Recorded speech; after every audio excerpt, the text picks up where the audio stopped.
Hérouvin Davkouf Aleph Hamoud Aleph, bonjour à vous tous. Alors aujourd'hui on commence une Mishnah en haut. Hadelet Shebemuktseh. Alors une introduction. On a une porte, une fenêtre qui est sur des gonds comme aujourd'hui, il n'y a pas de problème, on peut l'ouvrir, fermer, ça ne s'appelle pas construire, même il n'y a aucun problème. Le problème il est quand cette porte, ou cette fenêtre, ou ce volet n'est pas attaché au mur. On le prend, on l'enlève, on le remet. Alors il y a des conditions pour qu'on ait le droit de le faire pendant Shabbat et que ça ne s'appelle pas construire ou que ça ne s'appelle pas qu'on ait l'air de construire quelque chose pendant Shabbat. Et dans la Gemara, on va apporter tous les cas où ça ressemble à construire, à bonner, et donc on n'aurait pas le droit de le faire, même si c'est que Midera. Et parfois ça serait d'après la Torah. Alors maintenant, quelles sont les conditions? Je vous les donne tout de suite. Il y a 3 conditions dans la Mishnah. Première condition, c'est qu'elle soit attachée. Donc cette porte ou cette fenêtre, elle est attachée avec une corde. Deuxièmement, elle est suspendue, c'est-à-dire elle n'est pas couchée par terre.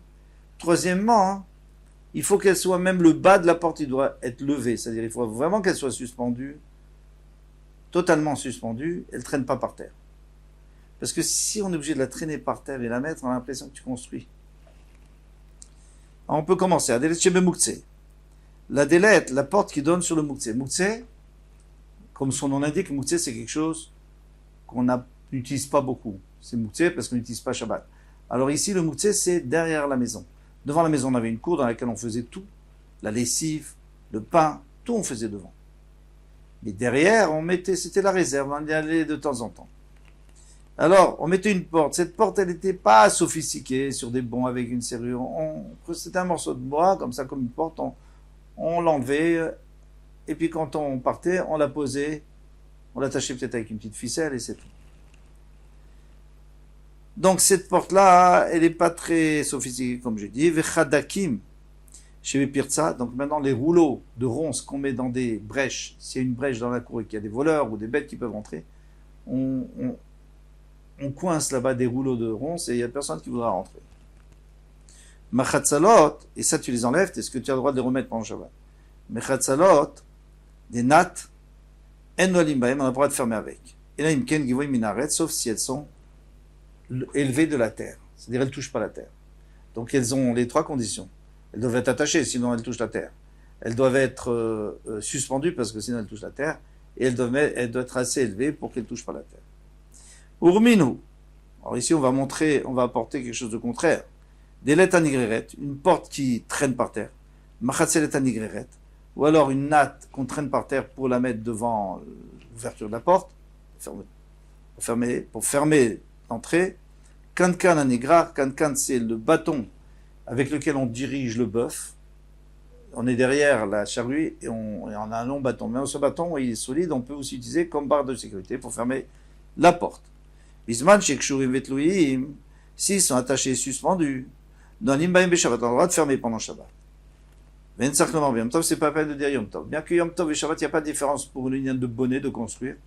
Mais pour l'union de Xerot, parfois il y a des takanot qui sont moins graves et qui sont moins importantes pour Yom Tov que Shabbat. Donc c'est sûr que Yom Tov aussi, on a le droit. Mais vous voyez bien d'ici qu'on a dit qu'il suffisait qu'elles étaient kshurim, ça elles sont attachées, tluim, ça elles sont suspendues, mais pas totalement suspendues, elles traînent par terre. Ah, mais on avait dit que non, il ne fallait pas qu'elles traînent par terre. Amarabaye Rabbaye dit c'est spécial parce qu'il y a un gond. Donc on voit très bien que c'est une porte qui a déjà servi, c'est pas que tu es en train de construire maintenant. C'est quoi le gond? C'est pas comme aujourd'hui. Les gonds, c'était une tige qui rentrait de haut en bas de la porte et qu'on rentrait dans le plafond et dans la terre. Donc cette tige, c'est comme ça que la porte donc tournait autour de ce gond. Alors si un gond, il n'y a plus de problème. Il faut qu'elle soit attachée, c'est vrai. Parce que si elle n'est pas attachée, elle est dégondée, comme on dit, ça va pas. Elle peut dégonder, mais il faut qu'elle soit attachée avec une corde, quelque chose, parce que sinon, on a l'impression que tu construis. Et il fallait qu'elle soit suspendue aussi. Mais, comme il y a un tzir, Amar Rava dit non. Mishaya la tzir. Même s'il y avait une fois un tzir, donc on voit que c'était une porte. Même si maintenant il n'y a plus, c'est bon. On n'a plus besoin des 3 conditions, il suffit de 2 conditions. Attaché, suspendu. Et la Mishnah parlait qu'il n'y avait pas de tzir, il n'y avait pas du tout de gond. Donc dans ce cas-là, il faut aussi élever de la terre. Métiv, on va apporter une braïta qui dit contre Abaye Rava. Delet anigreret ou machatse anigreret vekan kan anigra. Alors encore une fois, la porte qui traîne, parce qu'on la traîne pour la mettre en place chaque fois. Ou machatse anigreret, la même chose avec la natte, vekan kan anigra, et ce bâton-là qui est lourd, on le traîne aussi, et parce qu'il n'est pas suspendu. Bisman shekshurim vetluim, maintenant s'ils sont attachés et suspendus, vegvoim minaret, il y a aussi la condition qu'ils doivent être élevés de la terre. Afilumalenima, même si c'est juste un cheveu de la terre, 1 millimètre, ou moins qu'1 millimètre, micromètre, noalim baem, on va fermer avec. Et sinon, on ne peut pas fermer avec. Donc tu vois que la porte, il faut qu'elle soit en l'air. Alors pour Abaye Rava, ils ont dit que non. Ils ont dit s'il y a un tir, il n'y a pas besoin. Alors la Gemara répondit, ben voilà, c'est facile, Abaye Metareseta. Mais Abaye va répondre d'après sa logique. Rava Metareseta, mais Rava aussi. Abaye Metareseta, mais Abaye va répondre d'après sa logique. Oshiesh laim tir. Oshekvui minaret. Ou l'un ou l'autre. Ou tu me dis qu'il faut qu'il y ait un tir, comme on l'a vu dans une braïta, il fallait qu'il y ait un tir, un gond, ou alors, il faut qu'elle soit élevée de la terre. Donc il n'y a plus de contradiction. Et Abaye Metareseta, mais Abaye répond d'après son ta'am, pardon. Rava Metareseta, mais Kshaïla aime tir. Une fois il y avait un tir, donc c'est bon. S'il y a un tir, si une fois il y avait un tir, la porte on peut utiliser, il n'y a pas besoin d'être élevé de la terre. Oshekvui minaret, sinon il faut qu'elle soit élevée de la terre. Tanoura Banan, nous enseigner, Soche Kotsim. Alors ici, c'est pas des rouleaux qu'on a créés pour boucher un trou, c'est vraiment un buisson de ronces. Vechavinin, alors ça c'est ce qu'on avait vu, c'est des rouleaux, des bottes de ronces qu'on a créées nous-mêmes. Chez Itkilan et Pirza, chez Bachatzer, on les a arrangés pour pouvoir mettre dans une brèche qu'il y avait dans le mur de la cour. Bisman Shekjurim Vetloim Noalim Baim Shabbat, s'ils sont attachés au mur et ils sont suspendus, même s'ils traînent par terre, Noalim Shabbat, on peut fermer Shabbat. Vensach Lavam Yom Tov, et à plus forte raison Yom Tov. Taner Abichia. Delet Almana. Maintenant, une porte Almana. Qu'est-ce que c'est qu'une porte Almana? On va expliquer.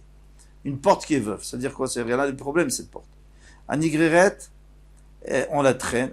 Il faut la traîner pour la mettre en place. On n'a pas le droit de fermer avec. C'est normal.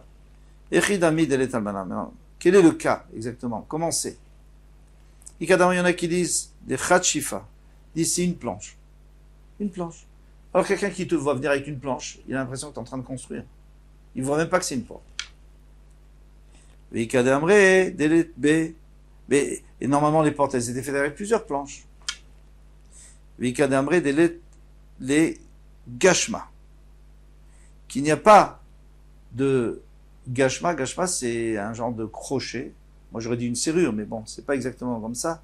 C'était des crochets. Une fois qu'on l'avait mis en place, on fermait avec les crochets. Ou des verrous.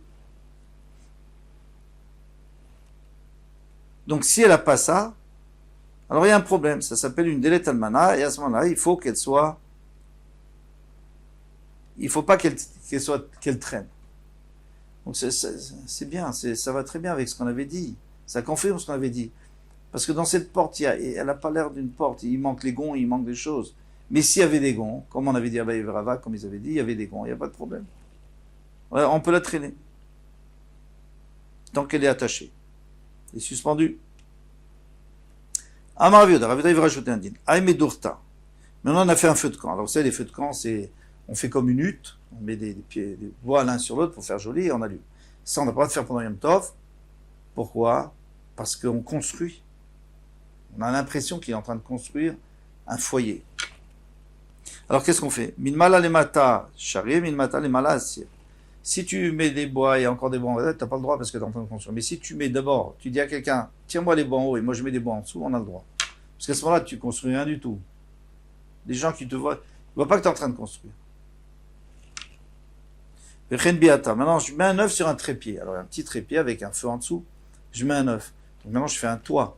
C'est très provisoire et c'est pas du tout pour rester là-bas. Mais c'est niré que ça donne l'impression que tu es en train de créer un toit, de créer un genre de OL, de temps. Vechen kidra. Alors là, c'est pire. C'est une casserole. Alors une casserole, je mets 2 jarres, ou 2 gros morceaux, 2 troncs d'arbres, du feu au milieu, et je pose la casserole. Alors là, c'est vraiment un toit. Vechen Pouria. Et alors on faisait des lits, on mettait, donc il y avait tout le cadre, et dessus on tendait du cuir, avec des cordes et tout bien tendu. Il dit ça, on n'a pas le droit de mettre d'abord le bas et après tendre dessus, parce que tu fais un OL, là, tu fais une tente. Alors, et ça c'est déjà beaucoup plus encore que la casserole, c'est vraiment quelque chose tu peux laisser longtemps. Alors qu'est-ce que tu fais? Tu dis aux gens, tirez sur le cuir et moi je vais mettre en dessous. Et la même chose pour la casserole. On fait lever la casserole et nous on met les jarres en dessous. Vechen chavita. Et ainsi quand tu veux installer les jarres ou les tonneaux à la cave, vin, tu mets d'abord 1, 2, 3, toute une rangée, après tu mets 1 sur 2, 1 sur 2, 1 sur 2, après 1 sur 2. Donc c'est comme quand on fait mur, on met les pierres en quinconce. Eh bien ici, tu n'as pas le droit parce que quand tu mets 2 jarres ou 2 tonneaux et dessus un tonneau, ça fait un toit. Donc il faut faire le contraire, il faut mettre le tonneau dessus et après celui d'en dessous. Ceux d'en dessous. Amar Leo min al Rabbi Yoshua ben Hanania. Il y avait un mine, c'est-à-dire un rachat, un apicoros. Il dit à Rabbi Yoshua ben Hanania, Chitka, tirtiv bechu. Chez vous, il y a écrit, vous êtes des ronces. Vous, les Israël, vous êtes des ronces. Tuvam kechedek. Le meilleur d'entre vous, c'est une ronce. Amarle dit chatia, imbécile.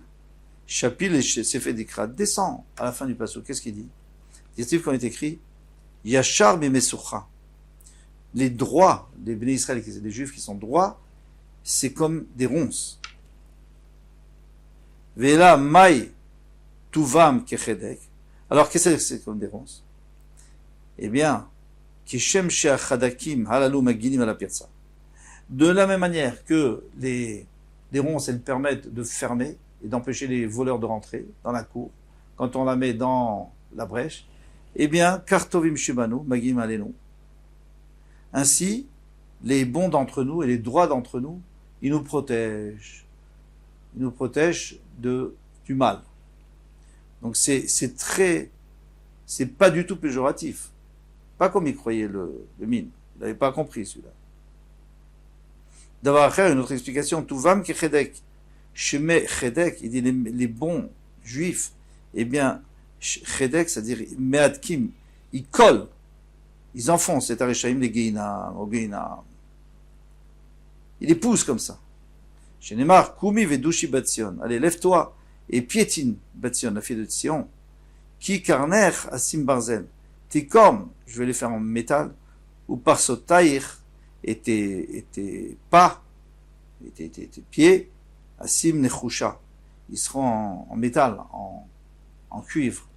Vadi kota, amim rabim, et tu pourras comme ça enfoncer dans le Geinam, dans l'enfer, beaucoup de peuples. Ici on parle, quand on dit des peuples, c'est des peuples mécréants bien sûr.